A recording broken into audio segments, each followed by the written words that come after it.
Thank you, Tim. I think everything that he just said, I'm going to repeat, but more poetically. This morning, I invite us to imagine our congregation as an abundant berry bush. Dr. Robin Wall Kimmerer's latest book, The Serviceberry, describes a natural world of abundance and reciprocity. She uses berry bushes to highlight the way a gift economy works. Our congregation runs on the model of a gift economy. We are flourishing, and all flourishing is mutual. We are like a berry bush in full season. Do you like berries? Do you have a favorite berry?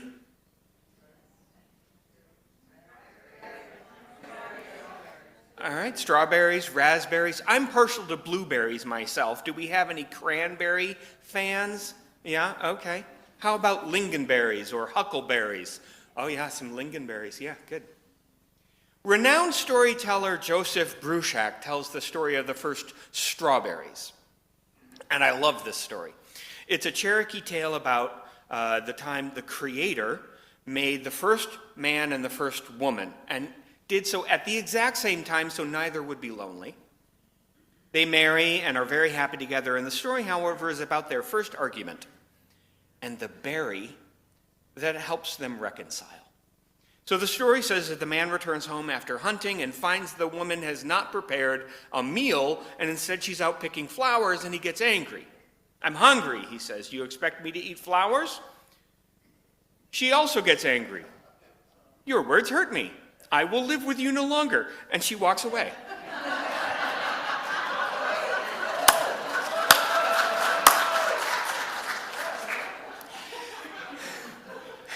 A chase ensues. But she is faster as a walker than he is. And he tells the son that he is sorry, but he can't catch up to tell her that. So the son takes pity on him and puts berries in her path to tempt her to slow down. The son makes raspberries to grow. She pays no attention. Blueberries, she walks on by. Blackberries, still nothing. Finally, strawberries. She sees them, stops, tastes them, and oh, they are so good. She starts collecting them to share with her husband. He catches up to her and apologizes. They share strawberries, and all is well. And that's why we have strawberries today.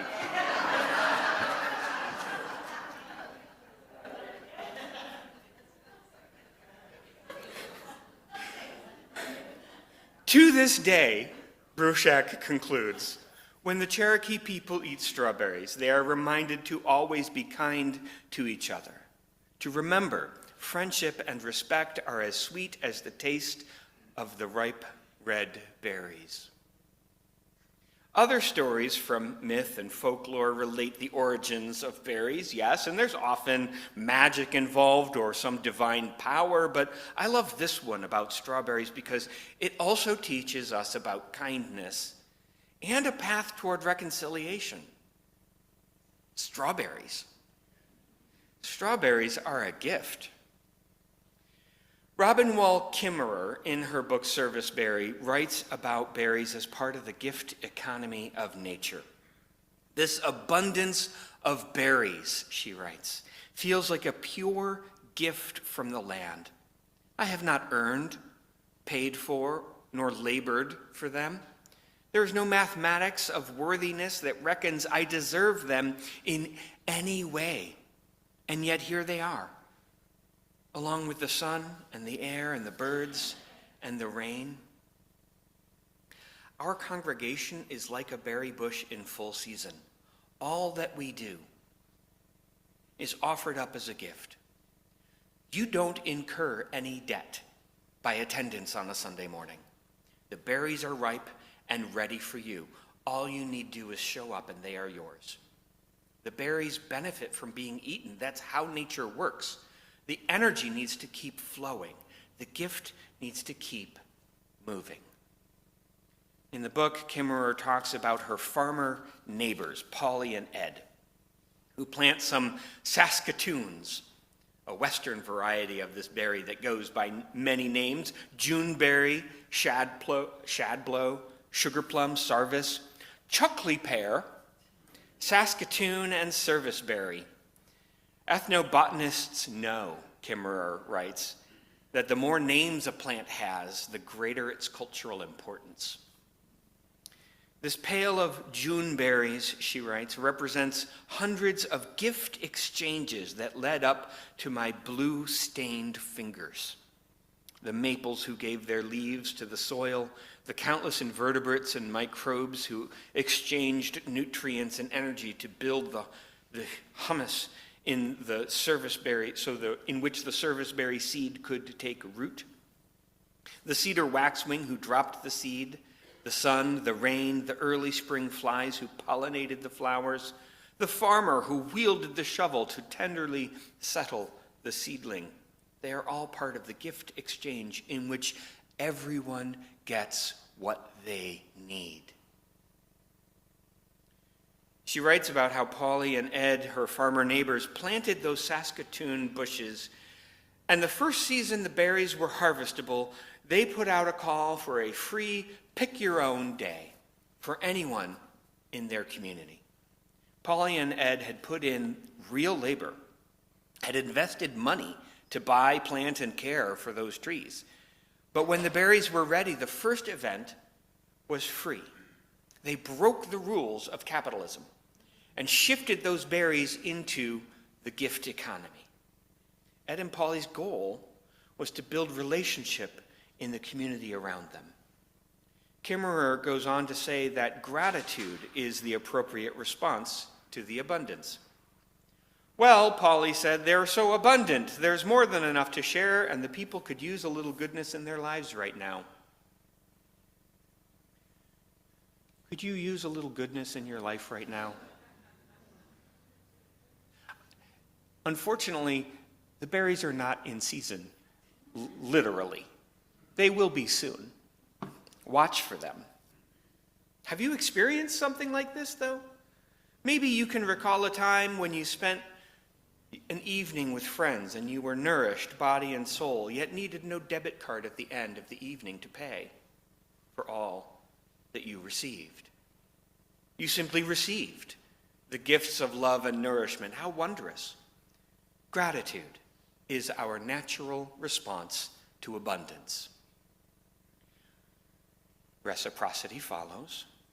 Kimmerer's book is subtitled Abundance and Reciprocity in the Natural World. Reciprocity comes in many forms, offered in return through gratitude for the gifts we have received. Reciprocity is not to be confused with a quantified exchange of some sort. There is no obligation taken by receiving the gift. There is no exchange. There's no payment required. There are no receipts. Instead, it is something dynamic in which the gift keeps moving. As Kimmerer writes, all flourishing is mutual. We all get what we need in the end. The back of the book has that quote, all flourishing is mutual. There's an anecdote in Lewis Hyde's seminal book, The Gift, about an anthropologist studying a hunter-gatherer community in South American rainforests. The researcher saw a hunter bring home a large kill, more than he and his family would be able to eat, and the researcher asked the hunter how he would store the excess. The hunter was confused by the question. He threw a feast and invited the neighboring families, and every morsel was eaten. The anthropologist assumed that the smarter tactic would have been for the hunter to store the meat for himself. The knowledge of how to do that was available. But the hunter responded, "Store my meat? I store my meat in the belly of my brother."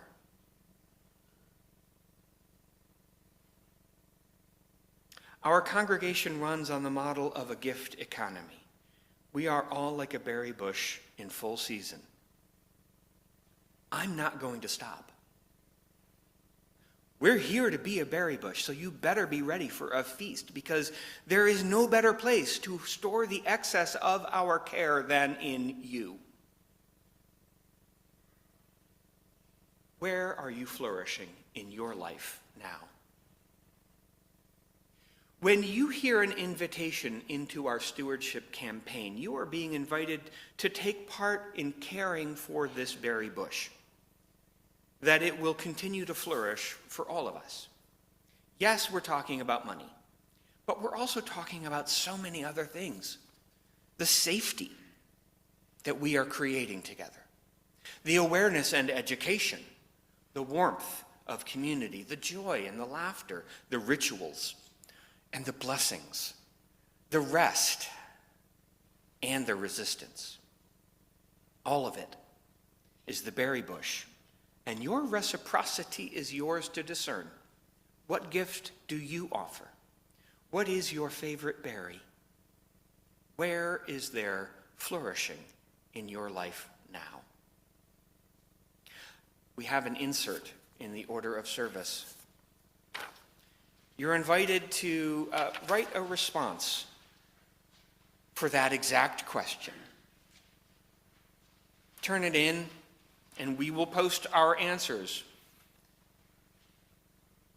over the next week or so. No rush. Sometime later today, consider and answer if you want to.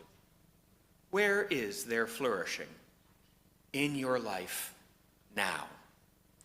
Perhaps we will bless each other in the natural abundance of our care. In a world without end, may it be so.